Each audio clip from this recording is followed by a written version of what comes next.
रोग और ताहार निराकरण। स्वास्थ्य ही संपद। आम जीवन में स्वास्थ्य एक गुरुत्वपूर्ण स्थान अधिकार करिथाए। तेणु स्वास्थ्य को सुरक्षित रखिबा आम समस्तंकर प्रधान कर्तव्य। बहु पुरातन कालरू आमर साधारण लोकमानंक मनरे एक धारणा रही आसीअछि जे शरीरर निरोग अवस्था ही स्वास्थ्य। कारण रोगरे न पड़िबा पर्यंत स्वास्थ्य कथा आमर मने पड़े नाही। जदिओ आमे समस्ते निज निजर कथबार्ता रे स्वास्थ्य शब्दटी को बहुल भाव व्यवहार करिथाउ, तथापि स्वास्थ्यर एक संतोषजनक संज्ञा एपर्यंत सठिक रूप से निरूपित होई पारि नाही। विभिन्न समय रे विभिन्न व्यक्ति और अनुष्ठान द्वारा यार भिन्न भिन्न संज्ञा दिया जाइछि। तेबे 1948 मसीह जातिसंघर विश्व स्वास्थ्य संस्था बा WHO द्वारा प्रदत्त संज्ञाटी को ही व्यापक स्वीकृति मिली। उक्त संज्ञाटी है व्यक्तिर संपूर्ण शारीरिक, मानसिक और सामाजिक स्वास्थ्यावस्था ही स्वास्थ्य को बुझाए। स्वास्थ्यर संज्ञा विषय यह हूँ एक संक्षिप्त उपस्थापना। जीवन में स्वास्थ्यर एक बहु परिसरीय विभव को साकार करने प्रायतः असंभव, कारण रोग होउची उत्तम स्वास्थ्यर विपरीत अवस्था। गोष्ठीगत और व्यक्तिगत स्वास्थ्य। गोष्ठीगत स्वास्थ्य को जनस्वास्थ्य, प्रतिषेधक भेषज तथा सामाजिक भेषज एपरी विभिन्न नाम रे नामित करा जाई पारे। गोष्ठीगत स्वास्थ्यर अर्थ सामूहिक स्वास्थ्य। गोष्ठीर स्वास्थ्य अतुट रहिले गोष्ठी अंतर्भुक्त प्रत्येक व्यक्ति स्वास्थ्य अतुट रहिबार संभावना यथेष्ट अधिक हेबो। तेबे गोष्ठी स्वास्थ्य प्रति अग्राधिकार देई व्यक्तिगत स्वास्थ्य को अवहेला कले चलिबनी।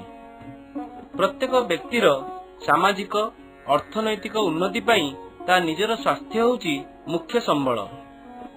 निज स्वास्थ्य को रक्षा करिबा और स्वास्थ्यर जत्न नेबा एक व्यक्तिगत दायित्व। व्यक्तिगत स्वास्थ्य रक्षार नियम मान पालन करिबा, निजर खाद्य संपर्क रे सचेतन रहिबा, स्वास्थ्य रक्षा को सुगम करि दउथुबा अभ्यास गुडी को कार्यकारी करी केतेक निर्दिष्ट रोग कबलरू मुक्त रहिबा, रोग न हेबा पई निवारण मूलक व्यवस्थार यथार्थ विनियोग करिबा इत्यादि पई आमको व्यक्तिगत स्तर रे सर्वदा प्रचेष्टा करिबा उचित। व्यक्तिगत उद्यम और गोष्ठीगत उद्यमर मिलित प्रभाव उत्तम स्वास्थ्य रक्षा पई जे एक निर्भर प्रतिश्रुति, एथिरे कौनसी संदेह नाही। तेणु स्वास्थ्य कहले आमे गोष्ठी और समाज कथा चिंता कला बेले रोग कहले व्यक्तिगत कथा चिंता करू। सुस्थ और निरोग मध्यरे पार्थक्य। साधारणतः सुस्थ कहले निरोग बा रोगमुक्त अवस्था को बुझाए। ताहाले रोग कौन? रोग को इंग्राजी रे डिजीज कहा जाए, जार अर्थ है डिस्टर्ब्ड इजी बा सुस्थतारे व्यतिक्रम। अनेक समय रे आमे रोग विषय रे एक निर्दिष्ट कारण जानिबा को चाहिताउ, किंतु जणे व्यक्ति किपरि ओ काहीकि एक रोगरे पीड़ित हैला ताहा कहिबा सबुबेले संभव होई न थाए। एहा व्यतीत कौनसी रोगर लक्षण न थाए मध्य आमे असुस्थ होइथाउ। सुस्थतार अर्थ समस्तଙ୍କ ପାଇଁ समान नुहे। उदाहरण स्वरूप खेलाड़ी ପାଇଁ शारीरिक दक्षता, कंठशिल्पी ପାଇଁ उच्च कंठदान, काहाळी बा शंखवादक ପାଇଁ अधिक श्वासवायु धरी रखिबार क्षमता इत्यादि। एथुरु सुस्पष्ट जे जो व्यक्तिर मानसिक, शारीरिक और कार्यदक्षता ठीक रही थाए आमे सेही व्यक्ति को निरोग बा सुस्थ कहू। रोग और एहार कारण। एठारे प्रश्न उठे जे आमे रोग को किपरि चिन्हिबा। आम शरीर गठनर मूल एकक हैला कोष। कोषरु टिश्यू, टिश्यूरु अंग, अंगरु सिस्टम इत्यादि गठित। जदि एमानक कार्य किछि व्यतिक्रम परिलक्षित हुए तेबे जीवर शरीर रे किछि अस्वाभाविक लक्षण देखा जाई थाए। साधारणतः एही लक्षण को देखि रोग विषय जानी हुए। उदाहरण स्वरूप शरीर रे मुंड व्यथा, काश, तापमात्रा वृद्धि, तरल झाड़ा इत्यादि गोटे गोटे अस्वाभाविक लक्षण। किंतु सबुबेले गोटे निर्दिष्ट लक्षण गोटे निर्दिष्ट रोगर सूचना देई न थाए।